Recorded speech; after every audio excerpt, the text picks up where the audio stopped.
Selamat berjumpa dalam Renungan Provinsi MSC Indonesia. Edisi Senin 31 Juli 2023. Dan pada hari ini pun bertepatan dengan peringatan wajib Santo Ignatius dari Loyola. Hari ini saya juga akan mengambil tema tentang kecil tapi berpengaruh. Saudara-saudari terkasih di dalam Yesus Kristus, biji sesawi dan ragi mendapat giliran dipakai oleh Yesus dalam perumpamaan pada Injil hari ini. Biji sesawi disebut sebagai biji yang paling kecil. Namun, ketika tumbuh menjadi tanaman, dapat menjadi tempat berlindung burung-burung. Sedangkan ragi adalah sesuatu yang tidak terlihat dalam adonan, tetapi ragi yang sedikit dapat mengembangkan seluruh adonan dan membuat roti berasa lebih enak. Saudara-saudari terkasih, dalam hal ini pada umumnya sesuatu yang kecil seringkali diremehkan karena dianggap tak berarti. Melalui perumpamaan Yesus mengenai biji sesawi dan ragi, sesuatu yang kecil dapat berpengaruh besar, asalkan mau berfungsi sebagaimana mestinya. Mungkin kita merasa kecil ketika membandingkan diri sendiri dengan orang lain.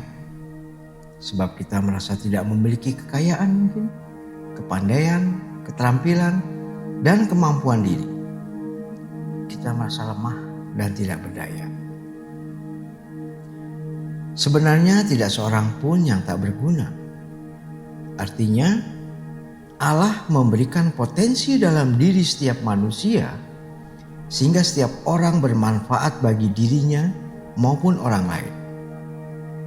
Karena itu, kita patut melihat ke dalam diri bahwa ada sesuatu yang dapat berpengaruh dalam kehidupan bersama. Misalkan saja hanya bisa bermain gitar.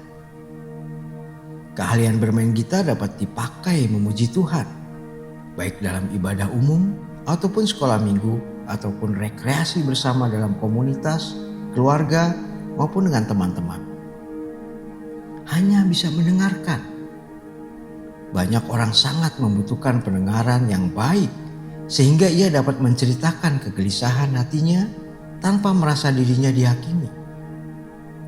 Sesuatu yang tanda petik hanya itu bisa berpengaruh besar bagi orang lain. Dengan demikian, tak ada sesuatu yang bisa disebut sebagai hanya.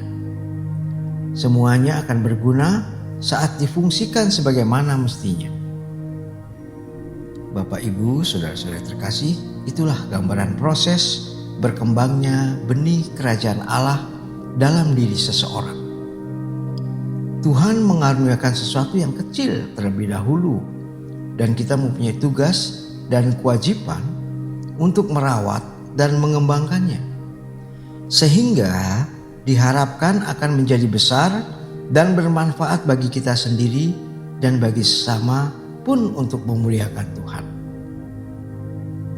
Tuhan mengaruniakan kita suara hati, akal, dan budi yang harus kita pergunakan untuk menjaga, merawat, dan menyempurnakan bibit kerajaan Allah yang telah kita terima.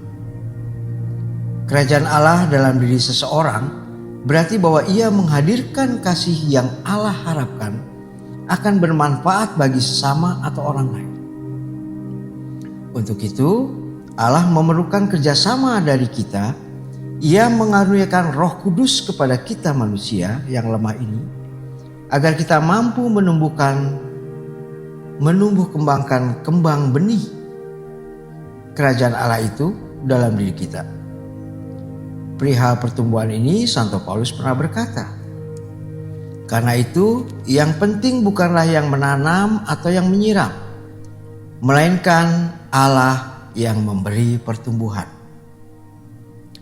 Bapak, Ibu, saudara-saudari terkasih di dalam Yesus Kristus, maka bersyukurlah atas keberadaan diri kita sekarang ini apa adanya.